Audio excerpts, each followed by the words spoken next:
InVideo AI looks powerful. But the real question is it actually worth paying for?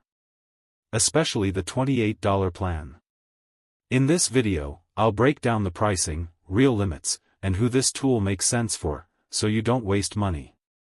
I'm not going to show every feature again. This video is only about pricing, limits, and real-world use, especially the free plan versus paid plans. Let's start with the free plan. You get 2 video minutes and 1 AI credit per week, 1 express avatar, and exports include a watermark. There's no access to generative features.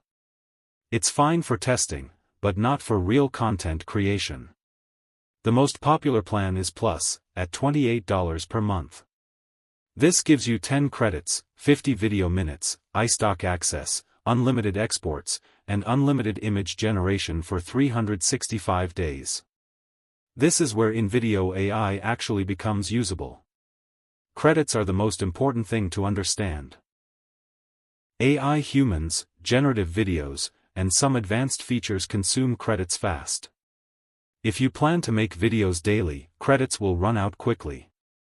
Max and generative plans are designed for heavier users, ads, product videos, and agencies.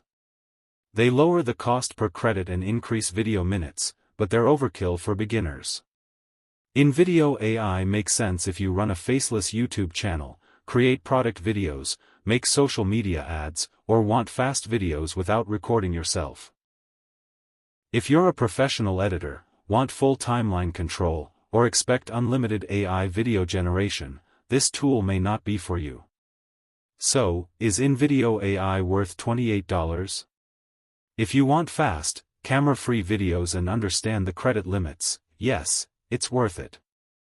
I've added the link below so you can try it yourself and see if it fits your workflow. Follow for more AI video tools.